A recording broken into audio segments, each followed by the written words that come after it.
پال بنیان امریکی لوک داستانوں میں ایک افسانوی شخصیت ہیں جو اپنی زندگی سے بڑے سائز، ناقابل یقین طاقت اور مختلف افسانوی کارناموں کے لیے مشہور ہیں۔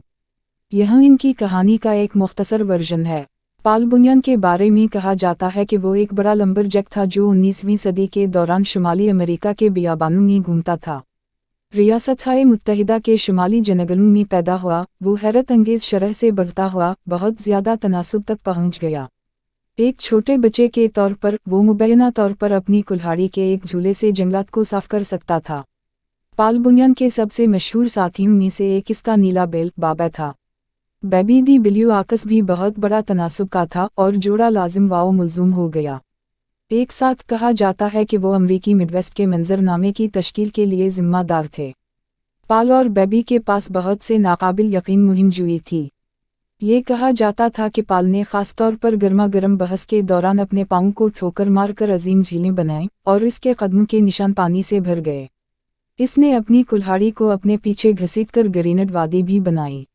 دریائے مسیسیپی قیاس اس وقت بنی جب پال اور بیبی نے پال کے لیے اپنے مویشین کو پانی دینے کے لیے خندق کھودنے کا فیصلہ کیا۔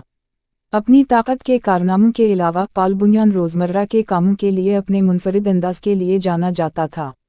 وہ ایک ہی نشست میں پینکیکس اور فلپ جیکس کے پہاڑ کھا سکتا تھا اور اس نے اتنا بڑا گرل استعمال کیا کہ اسے پینکیکس کو پلٹانے کے لیے باورچیوں کی ایک ٹیم کی ضرورت پڑی۔